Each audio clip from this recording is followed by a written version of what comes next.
Hey guys, welcome back to the Network Podcast. And today I got another fire entrepreneur interview, and I think Kami Simmons is coming in. It's going to be another great episode. I always have great individuals that come up here and we always have fire ass conversations. And today is no other than a fire conversation. I think that she's actually in the building. Kami, can you actually introduce yourself to my audience and, tell them what you do? Thank you for coming on the network. Over to you. Yeah, thank you, Stack. Thank you for having me. And hello, everyone. Yeah, my name is Kami. I'm from the DC area, so shout out to the DMV by way of Chicago, the Windy City. And yes, I'm an entrepreneur, so I do all things wellness and all things just entrepreneur. I'm a serial entrepreneur. I help people get their shit done. I help people make a shake. Formerly working with First Lady Michelle Obama on her policy team and helping specifically women and girls to level up and then become the best they can be while I continue leveling up because I haven't all the way leveled up because, I'm still evolving. But, I'm happy to be here. I'm a former TV reporter and have done a lot within just like the content management space. So I'm happy to be here. And, it's been a different journey. Today, one of my friends told me, it's just a wave. So that's why I always say, like MBT, next best thing, follow the wave, don't let the wave follow you. And I'm just happy to be here. Let's go. So, Kami, my first question for you is what got you into entrepreneurship and what made you say, okay, this is what I want to do and this is what I'm going all the way in with? You remember a time like that? Let's talk about it. Over to you. I do. So, like I said, I grew up in DC, in a single parent household with my mom, who has been a realtor for 30 plus years, with my twin sister, because I am a fraternal twin, not identical, because we don't look alike. But I had a teacher, her name was Miss Henderson, and she was in the Muslim community. She also started one of the first and only public Montessori schools on Capitol Hill, right by Union Station, if you all are familiar, which is very rare. I mean, she was very ahead of her times, and she was teaching all of us students of hers who happen to be growing up in the single parent households on Capitol Hill, which a lot of people don't know. A lot of people think of Trump and presidents and all these things when they think of DC, but they don't think about the at-risk youth that grow up in cities such as our nation's capital. And so she taught me how to start up a business. I started a business where I would sell bags for $50 because I started to learn how to crochet back then. And I also taught other girls in my class how to crochet. And so I would make these felted bags. Felted bags are from lamb, like fur, but you can create yarn out of it. And so when you throw that yarn into the washing machine after you've made anything, and in this case it was bags, it comes together. So I sell the bags for $50. And I also sold a line of girlfriend cards, which my teachers and other like moms in the school helped me create. And so you've been creative. Yeah, I have. Yeah, and So how has creation been, for you? Like, what's the process of creation for you, Kami? Let's talk about that, because it sounds like you have a lot of creation, a lot of energy inside. What's the process of creation for you? Let's talk about it. Yeah, and good question, Stack. I appreciate that. But the process of creating for me is just being inspired. Once I have a vision, once God gives me a download, because I am a faith-led entrepreneur and I believe in our Lord Jesus Christ, and have definitely been saved. But anyway, creating is getting a vision and then writing down that vision, which I used to journal a lot and still journal to this day, or have gotten back into journaling as much as I used to when I was younger. Once I have that vision, then I just execute, I implement. You know what I'm saying? I make a shake. I create some movement. Come on. So what does collaboration mean to you, and how do you use it in 2026? Let's get into it, Kami. Yeah, sure. And that's a great point. Collaboration to me is coming together with other people and using our strengths to create something major. So that's going out, getting folks saying, hey, I do this. What do you do? Okay, let's get it popping. And so it hasn't always been my greatest strength, because, growing up in a single parent household, my mom was always independent, and I was learning that behavior just by being in the household with her. And so I've had to really work on that side of me. And so that's what collaboration means. It means getting on panels, getting out here and doing workshops, getting out here in the community and doing vending events with other folks who have businesses, who have the same mindset and the same alignment as you. And it just means just creating a presence. You know what's crazy? That's going to get into my next question is alignment. Mm-hmm. How important is it to have alignment in your business? Important. Do you feel like that's important? Let's get into that, Kami.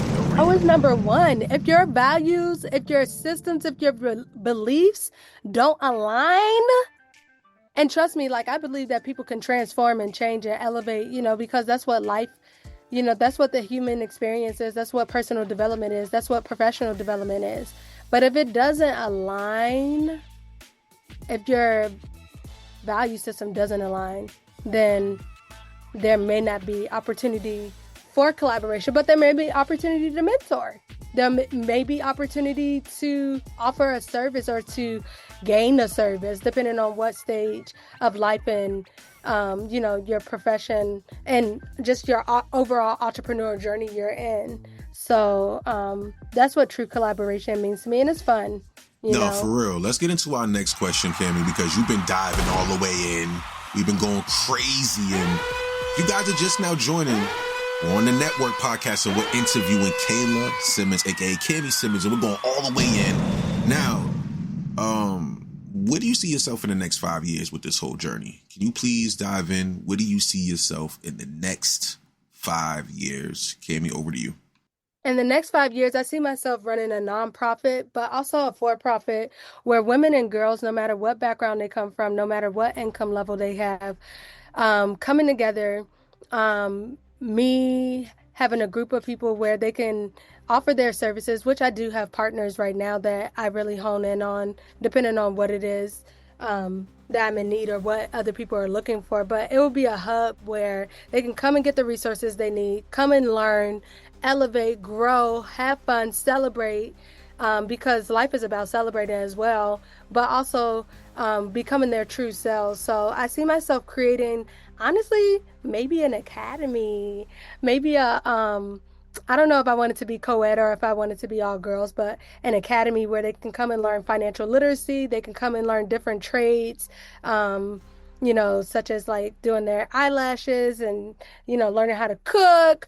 If they want to go to school, there'll be an opportunity to create, college applications and learn how to fill out their FAFSA, learn how to apply to scholarships, learn how to apply to loans, while also still being aware if that's a decision they should make, and then guiding them along the way past, graduation when it comes to like investing in themselves spiritually, mentally, like assets like property, creating their own businesses, and actually implementing it while in school. You know what I'm saying? Because I don't regret a lot of things. I don't regret anything because everything happens for a reason. But if I knew what I knew today, I would have invested and moved a little bit more on the business side, but better late than never. But that's my dream, is to start that venture, which I've already started. It's just, still growing and it's still elevating and it's still evolving. I love that, Kami. Now let's get into our next question because Kami's chopping this all the way up. My next question for you, Kami, is what do you tell someone that wants to follow your footsteps and do exactly what you're doing? What do you tell the ones that want to come up and do exactly what you're doing right now? Because it's motivation for someone that's not doing it. So let's get into it. Over to you. Sure. I would just tell them, don't be afraid. Get out here, find a mentor. Also, once you find that mentor, and hopefully you have somebody that creates a safe space that doesn't judge, then, know that is just not a transaction, but it's a lifelong bond that you have with them. And be open to just growing. I don't believe in failing forward. I believe in growing forward. And so that would be my biggest advice to any other person that's following in my footsteps. And I will also say, just do it. Get it done. Nah, yeah, for real. And then what would you tell your younger self right now? I My know young, that yeah, what would you tell your younger self as an entrepreneur right now? Let's get into it. Over to you. I would tell my younger self, you got this, girl. You got this, superstar. It's nobody like you. Keep moving and don't be afraid to ask for help. Don't be afraid to ask for help. How important is that, Kim? Because I know a lot of people are afraid. They're trying to get over some fears, but how important is it to get in there and just ask for the help, especially when you need it? Let's talk about it. Um, it's very important. I think sometimes we get into our heads, myself included, and think, oh, I don't want to be judged, or oh, I'm not valuable. All of these negative like talks that go through our head. But we could sometimes be our worst enemy. And so when you walk in your value, hmm you definitely,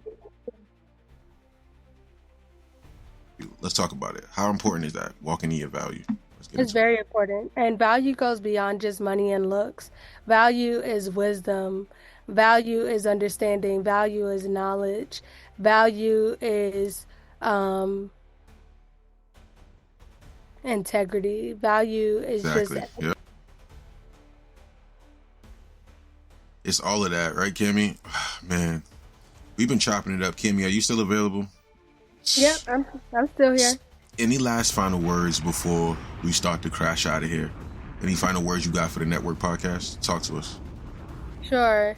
I would just say be open to the journey, document it. Like I don't document as much as I used to just because I had to, scale back a little bit, but document it um, and leave it in God's hand.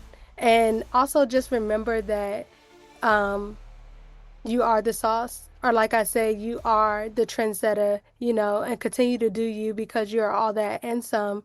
But also remember that people are looking at you and people are following you. And so just remember that you're here to make a difference and to do what you're called to do and what God had already intended for you to do. So that would be my biggest takeaway from today. But I appreciate it. I appreciate Ooh, let's go. We had Kami Simmons come through here and fire it up on the podcast. It'll be out on the network shortly. We appreciate you guys. See you later, Kami. Lego. Thank you.